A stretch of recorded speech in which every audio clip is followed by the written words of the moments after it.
on my computer. I see. Mine says Oh, recording. mine says recording now. Yeah, so does mine.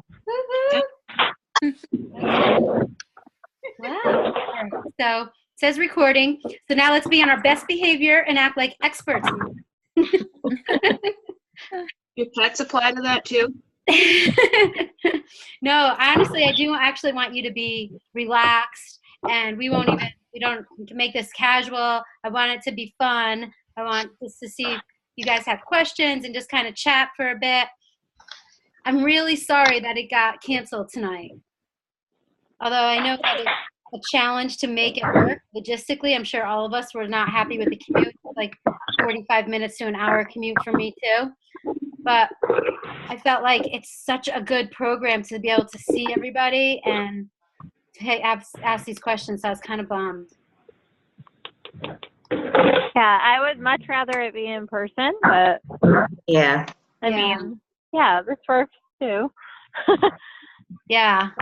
So we'll do our best. I'm kind of bummed, but it's okay.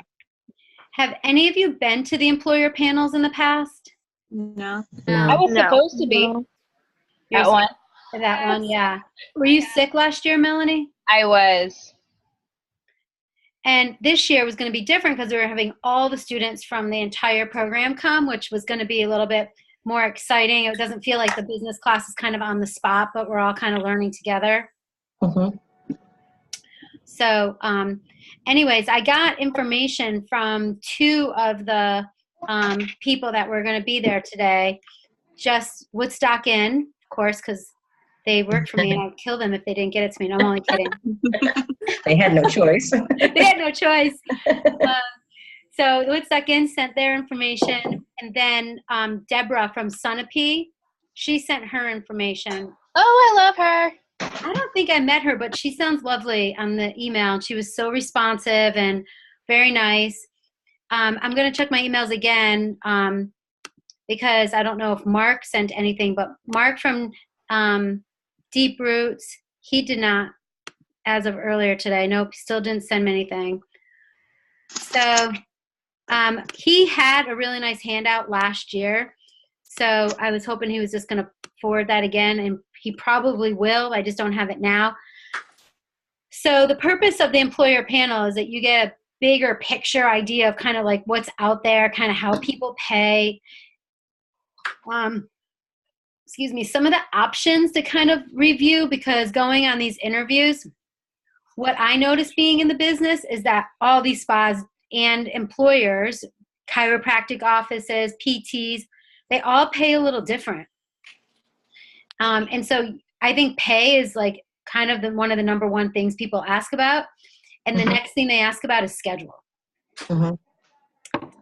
So I can speak a little bit to that. And then I put on the class library the handouts for both Woodstock Inn and Sunapee. I just loaded them. They're the very first documents on the top of those class library.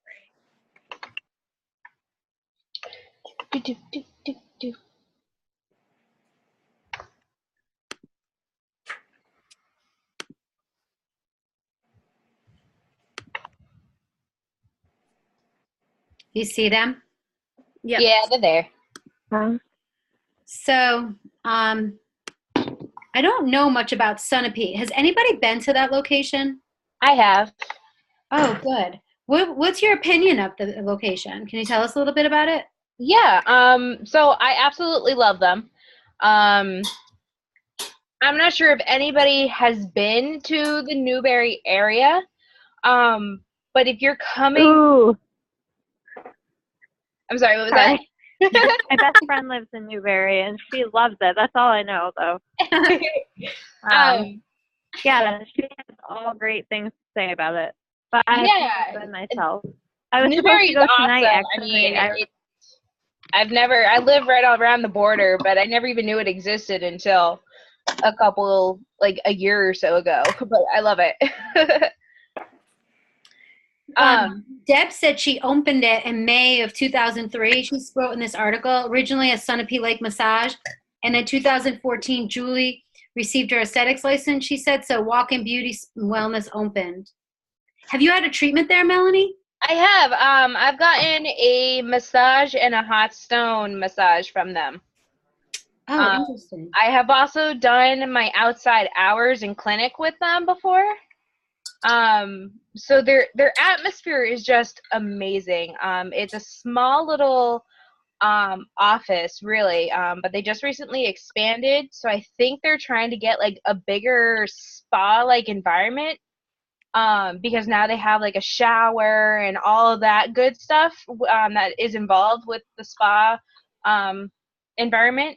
Cool. But Julie's little area overlooks the Sunapee Lake itself. Oh, So she's got the best area because her clients love just looking out over the lake, and it's just gorgeous. well, that sounds nice.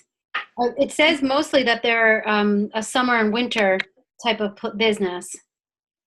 Yeah, I actually think I don't know how old this handbook is and if she's updated it, but they're actually getting a lot more people. They're becoming very busy over there. I would think like foliage, like fall would be busy time for them also, but Yeah. I know. I was thinking that too. What are your thoughts on the seasonal employment? Has anybody worked jobs that were seasonal and talk about maybe the pros and cons of a job that only has like 2 really big seasons? It's annoying. Why do you say that? Well, I have a seasonal job right now. A job that I didn't really realize was seasonal until it became seasonal. It's just, I mean, the con itself is just now you have, you really can't get anything out of it. If you find another job, then cool, you got it. But other than that, you're kind of just sitting there waiting. Mhm. I mean, a pro about it is that you get more time to do other things, I guess. If you have a way to spend or pay your bills. Yeah, that's the other problem too, is because, with no income coming in at all, you're sitting there pulling out your hair wondering how you're going to pay off all your bills. Yeah. So I've seen some seasonal people. Sometimes we even have people at our spa join us. They'll come and just say they want to work for the winter or they just want to work for the summer. And we are totally fine with that and very flexible when it comes to that, knowing that people want to, sometimes they even got this career base because they want that flexibility. So it's a plus for those types of people who really wanted to work 2 different locations or travel. And there definitely are therapists that are interested in that. Yeah. But some people would like to have that regular paycheck. So I guess it depends if you have another avenue of income or if you just like the flexibility of it. Go ahead. Anybody comments? I've also worked a seasonal job, and I really enjoyed it. I was working out in Yellowstone between semesters in college, and it allowed me to go out and see something that I wouldn't maybe otherwise have seen, and then come back to home base, for lack of a better term. And like, if you can get a lineup for different seasons in different areas, it'd be a great way to go and like see the world without having to work on like a cruise ship. Totally. It's really nice. And we were talking a couple weeks ago about all the options for massage therapists. There are truly so many different ways to work this career.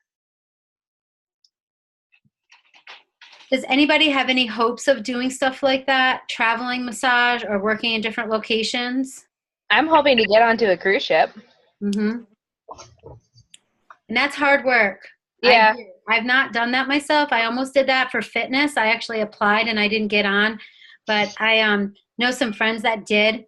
And when you're not doing your actual job that you got hired for, you're expected to do other things like clean and move things. And it's a hard job, but my friends that did it, they got all this experience seeing so much of the world, and they are just so happy they had that opportunity. Yeah. And the benefit, too, is that you might not have to have any license, any particular place that you're paying state license, because I don't think they require that, just a degree. Huh. But something to look into.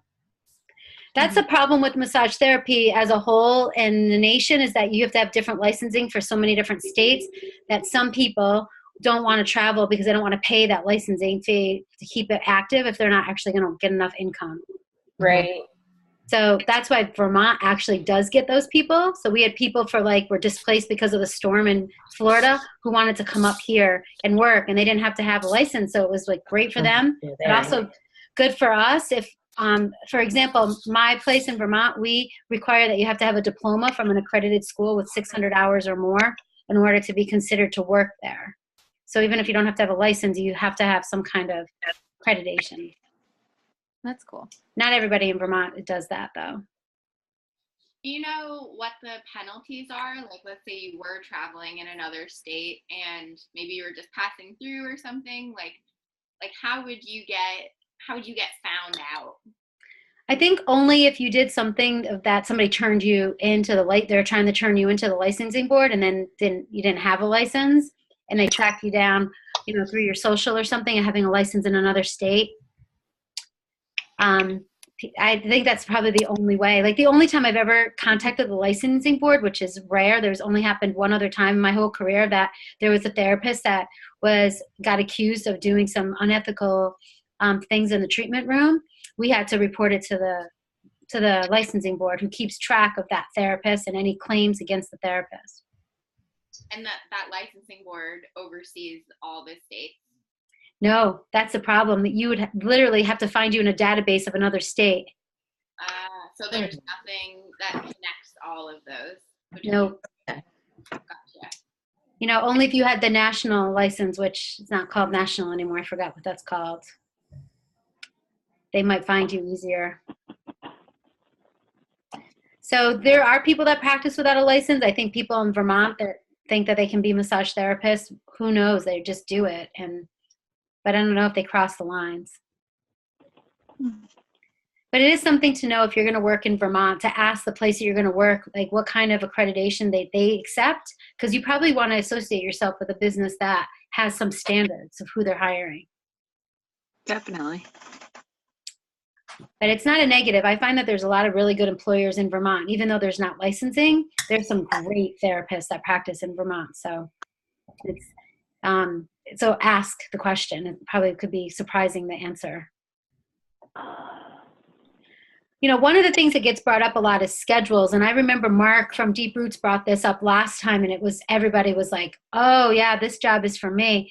He's like, well, we let our therapists choose their own schedule.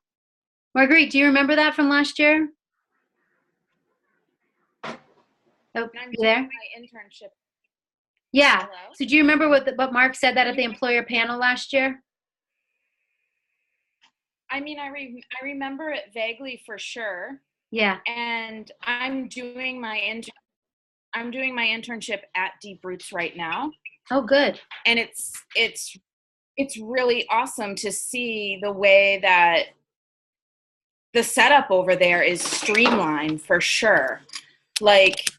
And yeah, the therapists just have their schedules set up how they want it to be, and it's they make it work. Yeah, we don't have any interns right now at our spa, but we've had some interns from River Valley in the past. I always love to get that perspective. So with scheduling, when you go for your interviews, everyone does it a little different. So, I mean, I could say for the Woodstock Inn as well, we let people choose their own schedule, because really kind of what that means is we have 5 open shifts. You come for an interview, and I tell you what those 5 open shifts are, and you get to choose the 3 that you want. So I don't know if that's like really your own schedule, but that's kind of how that works. Yeah.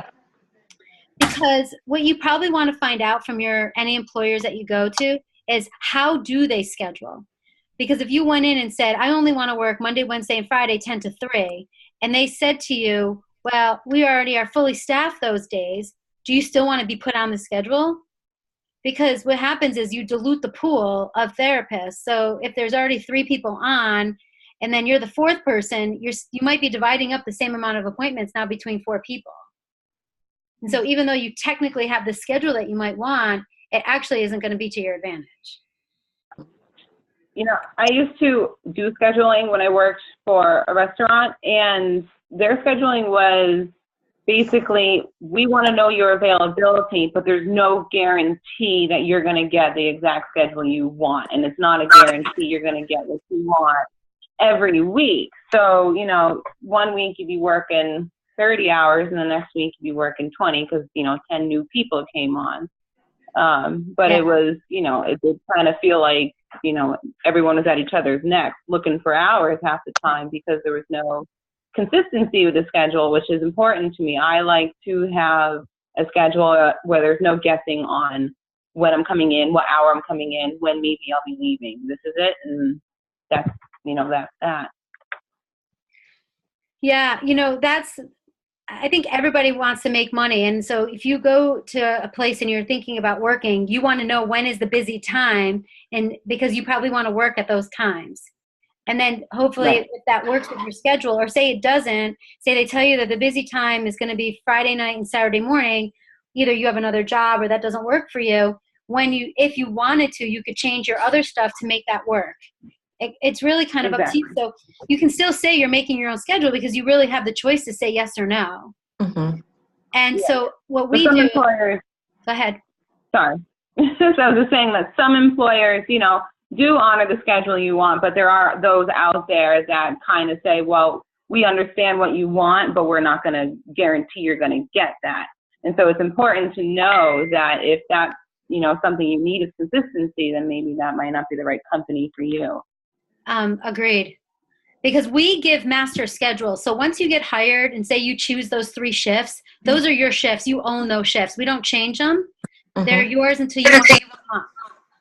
Is that typical to have like a set schedule? It is. Yeah. A lot of spas do that. We ask people to add on when we're busy. Mm-hmm. So we'll say, oh, you're working Saturday 10 to 2, but we really need somebody to work till 4. Can you stay? Mm-hmm. And people, of course, have the option to say yes or no. And listen, I don't think it's a negative when people say no. It's an option, and we give you the opportunity when there's more demand to make more money. Mm-hmm. But if you can't because you have other commitments, then that's totally fine. Mm-hmm. So those are good questions to ask to employers. I know my spa director friends that I talk to, we have these conversations a lot about scheduling. It comes up a lot. Mm-hmm. If you work for an employer and they say they change your schedule without asking you and they move things around without asking you, I would say that's a red flag. Mm-hmm.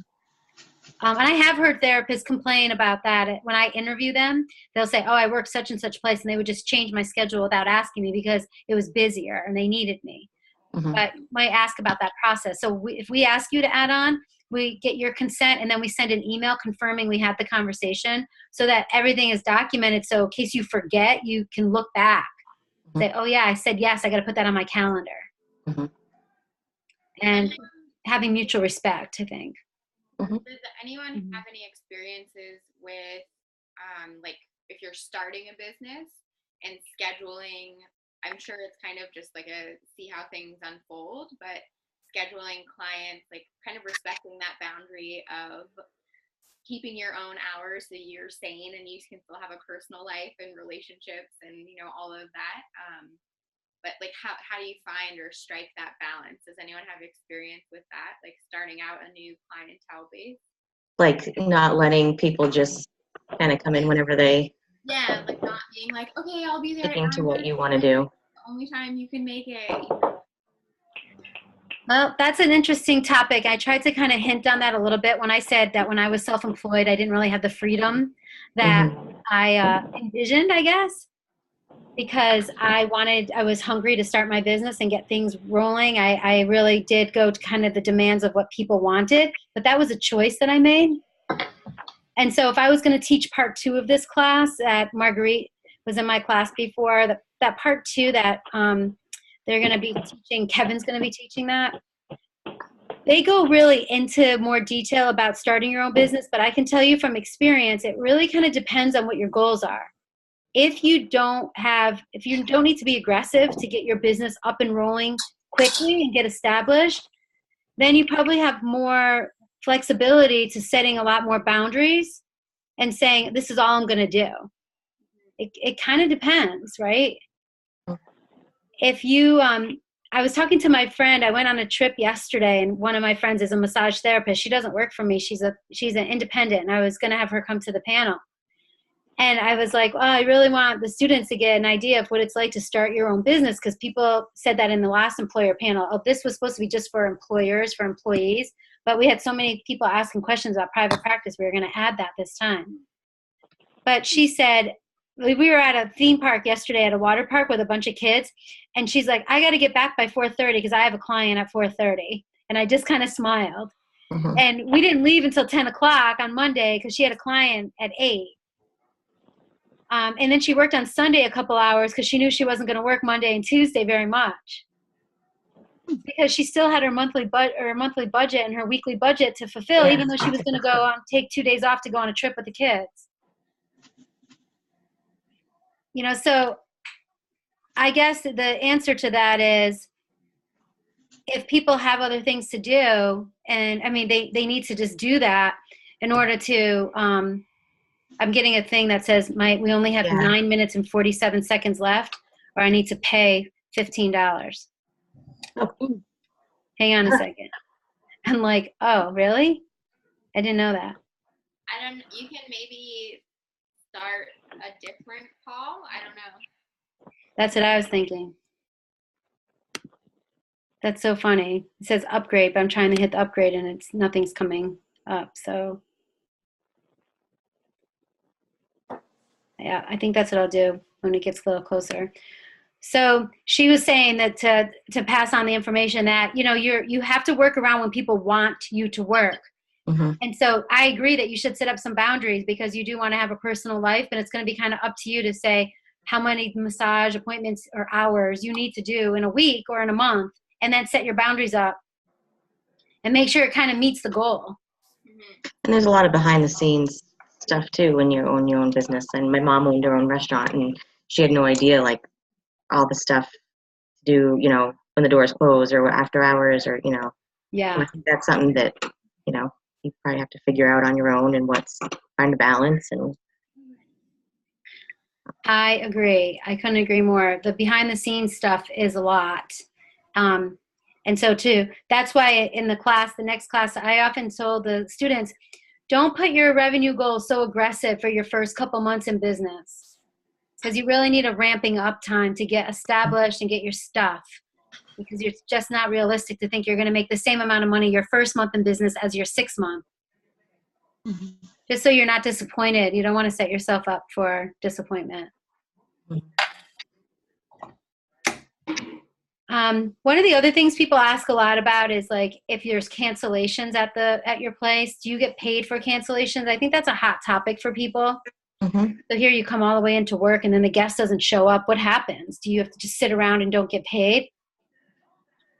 So I didn't look at what Deb put in at Sunapee for that question, but at the Woodstock Inn, we do pay the therapist when we have a cancellation. But I would say that is something you really want to look at in different employers as well, to make sure that your time is respected, because that is kind of an expectation when you're putting time into an employer, that they're investing in you. Mhm. And I would say another hot topic is your training. You know, if you really, are you talking? Yeah. So do you guys charge the client? Good question. We do charge a client depending on the situation, but we pay the therapist regardless. Charge the client the full amount, or 50%? Yeah. 50%. And how much do you pay the therapist? The therapist gets paid 17% from of the service charge, of the service amount, plus they'll get gratuities. And that's in Sarah and Liz's handout that they gave you. It equals, just for make it simple, it's about $50 for an hour. Because you get a $10 standing time. You get $10 for just being there from the time you leave to the time you start to the time you leave. So that's incorporated in that time as well. And that's how much you would receive if you had a no-show? You still get the same amount. You just don't get gratuities. Because Okay, we got can't it. charge the guests gratuities, and so we don't usually pay. We don't pay for that. But it's not bad. You probably, for a Got it. no-show, it's about $35, which isn't bad for not really doing the work. Yeah. Sure.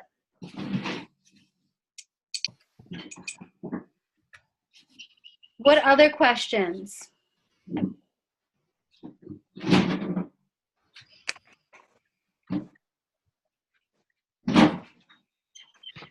So training time, that's another question the employer panel was going to talk about today.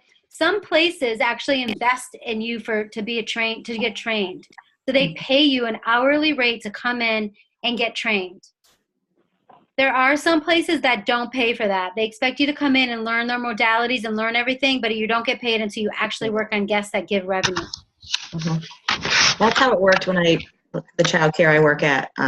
We have to do so many continuing ed hours, similar to massage. We have to do 18 hours a year. And a lot of times we pay for that out of pocket, or if we can find free trainings, we don't get compensated for that, but we have to do it. Yeah. So it's one of those, like, you know. I know.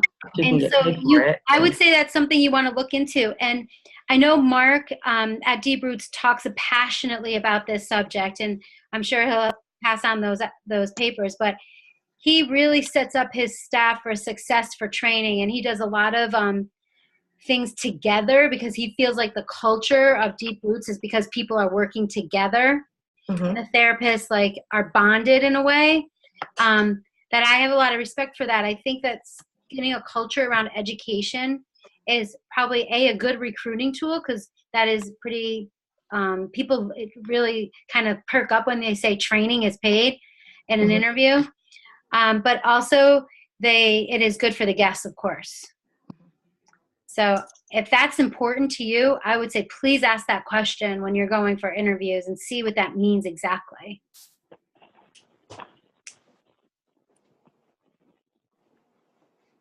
Any other questions about training? Marguerite, you're on mute. Let me see. Sorry. Thank Okay, you. good. So just to say about Deep Roots, Mark actually invited me as an intern, invited me to the training that's happening with Kevin Clark Kevin Clark, sorry, Kevin Como. He's doing a training on the front line of the front fascial line. Nice. And Mark invited the interns and is paying. Deep Roots is paying. So Nice. super generous. Wow.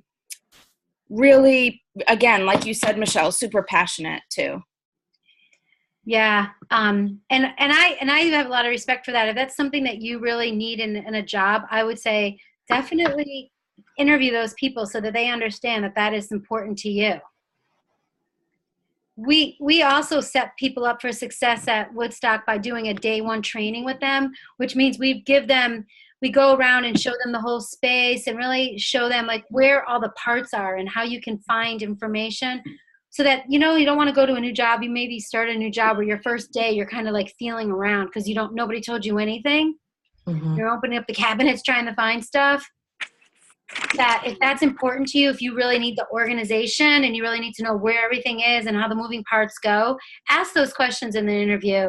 See if they'll show you what the closets look like. Where do I get my linens? And if I run out of oil, where is the oil? And am I responsible for that, or who's going to get that for me?